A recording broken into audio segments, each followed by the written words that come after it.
প্রিয় ভাই আমার, চিন্তা করে দেখেন, ওই যে একটা হুজুর দেখলাম অনলাইনের মধ্যে বলতেছে, ওরে বাপ রে বাপ, ও আর ওয়াইফ নিয়ে রিক্সায় ঘুরতে গেছে। এখন মিডিয়া যখন প্রশ্ন করছে যে আপনি স্মৃতি সতে আসছেন কেন, আমি ফুল দিতে আসছি।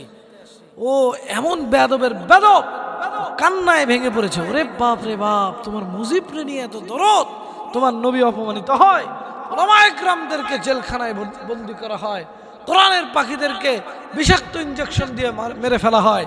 ওই দিন তো তুমি এত কান্নাকাটি দেখাও নাই? তুমি যে কত ভালো এটা কেউ না জানলে আল্লাহ পাক জানে। তুমি যে কতটা ভালো এটা কেউ না জানলে তোমার ঘরের স্ত্রী জানে কিনা বলেন? ঘরের স্ত্রী বলতেছে, ওই বেয়াদবটা লক্ষ্য করে বলল, দেখলাম বলতেছে ভারসাম্যহীন মানসিক রোগী বলে তাকে চালিয়ে দেওয়া হয়েছে। সে আওয়ামী লীগের দূষর, সে আওয়ামী লীগের দালাল, সে যে কেউ হোক না কেন তাকে অবিলম্বে গ্রেপ্তার করে সুস্থ বিচারের মাধ্যম দিয়ে তাকে বিচারের দাবি জানাচ্ছি। প্রিয় ভাই আমার, এই বেয়াদবটা বলতেছে, আমি 2 কোরআন খতম দিয়েছি আমার সেই বঙ্গবন্ধুর জন্য। আরে বেয়াদব, তোর বাবা মার খোঁজ খবর নেওয়ার টাইম নাই?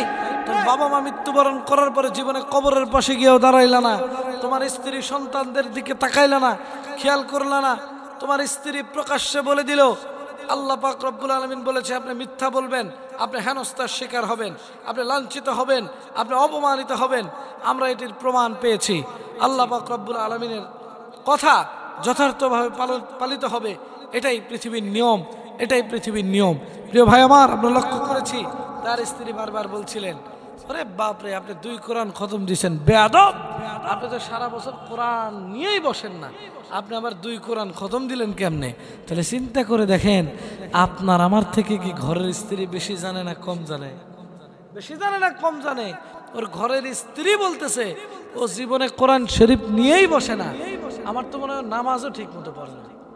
যে বঙ্গবন্ধুর সৈনিক হতে পারে, যেই বেটা বঙ্গবন্ধুর আদর্শ হতে পারে, আদর্শিত হতে পারে, যেই বেটা বঙ্গবন্ধুকে জাতির পিতা মনে করতে পারে, ওর ঈমান নাই, ও মুসলিম হতে পারে না। যে কেউ হোক, আমি চ্যালেঞ্জ করলাম ও নাস্তিক। প্রিয় ভাই আমার, আপনি খোঁজ নিয়ে দেখেন, ওর এলাকায় খোঁজ খবর নিয়ে দেখেন, ও শুদ্ধভাবে কোরআন তেলাওয়াত করতে পারবে না। ও কিসের নামের আগে মাওলানা লাগাইছে, ও মাওলানা হুদাই লাগায় রাখছে, ও কোথাও লেখাপড়া করে না, কোনো আলেম না। আমি চ্যালেঞ্জ করলাম আজকের ভিডিওর মাধ্যমে, আজকের এই মাহফিল থেকে আমি চ্যালেঞ্জ ছুড়ে দিলাম, ওই বেয়াদব যদি শুদ্ধভাবে কোরআন তেলাওয়াত করতে পারে ওকে আমি পুরস্কৃত করবো ইনশাআল্লাহ। প্রিয় ভাই আমার, এগুলো বেয়াদবি বাদ দিয়ে দেন, এগুলো স্বৈরাচারের দোষর হিসেবে কাজ করা বাদ দিয়ে দেন। আপনি বঙ্গবন্ধুর আদর্শ দেখে মাতাল হয়ে গেলেন, কিন্তু আমার নবীর আদর্শ দেখে আপনার মনে হিংসা হয়, আপনি নবীর আদর্শে আদর্শিত হতে চান না, কিন্তু বঙ্গবন্ধুকে জাতির পিতা মানতে প্রস্তুত। আরে বেটা, তুই যদি মারা যাস, মক্কার নিচে কবর দিলেও তোকে জুতা পেটা করবে ফেরেশতারা।